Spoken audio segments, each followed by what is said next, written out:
Ghost Stories is written and directed by Jeremy Dyson from The League of Gentlemen and Andy Nyman, the actor, magician and brains behind illusionist Derren Brown's TV and stage shows.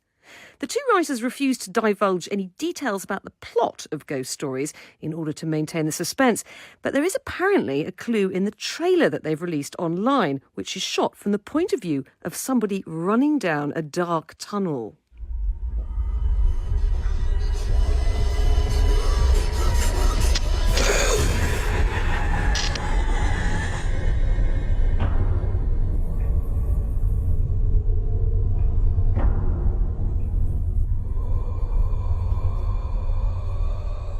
However, after watching the trailer more than once, I was none the wiser. The tagline says, "What are you hiding from?" which did make me feel a bit anxious. I went to meet Jeremy Dyson and Andy Nyman backstage at the Liverpool Playhouse, where they're currently rehearsing to find out why they're so keen on terrifying people. I think the short and easy answer is that myself and Jeremy are both obsessed with horror and ghosts and ghost stories. And that's one of the things that kind of bonded us aged 15 when we first met. Yeah.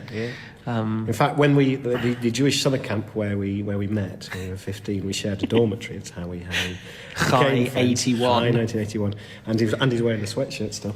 And one of the very first things I remember with Andy is we did a mock séance with a Ouija board to scare everybody. Yeah. And created a story about it was a girls' school, a girl who'd been murdered there or something. And I can just remember a load of girls running, screaming out of this dormitory room. Tales of talcum powder pots flying everywhere, I seem to remember. So very little's changed in the ensuing... Yes, Nothing! I remember kids like you making up really, really nasty stories in the middle of the night at summer camps and scaring the rest of us witless. So that's basically what you're trying to do on stage now? We'd love to, yeah, we'd love to. We've set ourselves this task of this being tremendous fun, which is one thing that we wanted to do. We've written the show that we would want to come and see.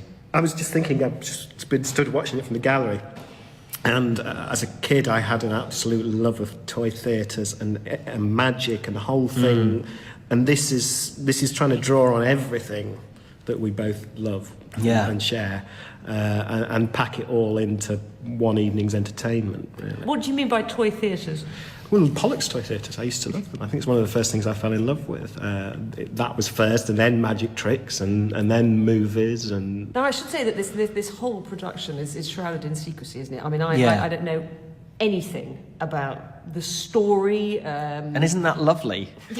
I mean, it might not be nice. Give me any clues? No, none. And that's one of the things that we love, because I hear that and I think, God, how exciting is that? I mean, I realise as a journalist it makes it a bit frustrating when you're having to try and cover it.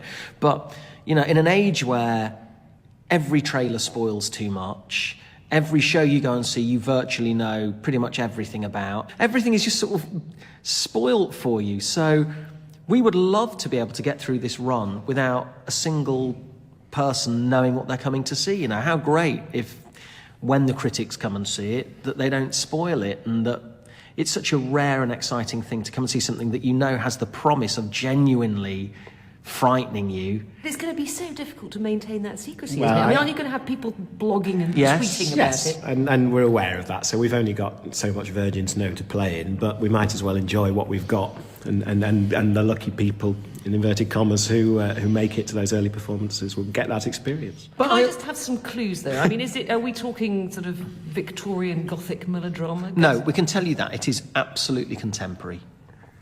Because really and truly, there's no point doing a Victorian melodrama, ghost story on stage, because it's done, and it's done brilliantly in The Woman in Black. I mean, why on earth would you want to go and do that? Because it's, you know, that's a fantastic piece of theatre, and it's as proved by the fact it's been on for 23 years. What are the ingredients that make Woman in Black, do you think, particularly scary? What makes The Woman in Black work so well is what makes, for me, the great sort of ghost stories, the M.R. James ghost stories or the Dickens ghost stories. There's an absolute Britishness to them, which seems to be about unfulfilled lives, emptiness, loneliness, an invisibility of people that I find so chilling. The idea of getting to a place in your existence where it's just dry. I think where the greats' work is clearly they're pushing buttons in a lot of people that are primal. So much of it is primal. So much of it is about what our needs as animals are. In Hollywood, the execs have a thing about caveman stuff. Because the closer it is to caveman stuff, the more universal it is. Survival, you know. Nobody likes being in the dark. Reproduction. And it's going to be very, very dark in the theatre here, is it? As dark as we can make it. Is it sort of hairs on the back of your neck, terrifying thrills, or is it going to be one of those things that you're going to sort of ponder over after you've left the theatre and perhaps not be able to sleep that night? Hopefully both. I Both, think, hopefully. Yeah. I mean, one thing's for sure, we will absolutely have failed if we don't hear screams in the theatre. That's the first thing. And no, God, what would be nicer than knowing you've given people nightmares? I mean, that would be just lovely to go away and think that people have lost a bit of sleep due to it. It'd be great. Is it much more difficult, though, to build scary tension on stage than it is in movies and on TV? I think that it's clearly not easy, but I think that one of the great things about the theatre over film is whilst you don't have the luxury of, you know, editing or being able to craft it in that respect and special effects, obviously, and all of that, what you do have in the theatre is something that film can never, ever have, which is the fact it's there in front of you and you're breathing the same air as those people, that something is going to, you know, there's something alive about it that there isn't with film. So you have to embrace that. I think the fact it's underexploited isn't necessarily because it's impossible to do. I just think for whatever reason it's out of fashion, and there's clearly a lot of interest in it at the moment. Yeah. Why is that, do you think?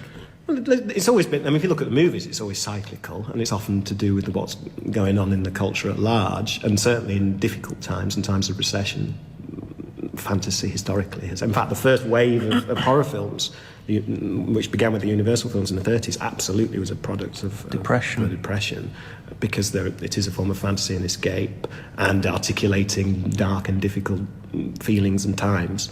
And I think there's just an ebb and flow, you know, that's built into genre. You mentioned horror as an inspiration. Are there going to be blood and guts? Sorry, I'm still fishing for clues. There's no blood and guts. No blood and guts. There's no blood and guts. No, so don't worry if you're squeamish. Yeah, no blood and guts. I mean, there is a warning, isn't there, on ticket sales. No women in advanced stages of pregnancy, no one of a nervous disposition, and no under 16s. I mean, I predict that lots of teenagers, under 16-year-olds, and possibly maybe some pregnant women are Covering their bumps. covering their butts, are going to be sneaking in.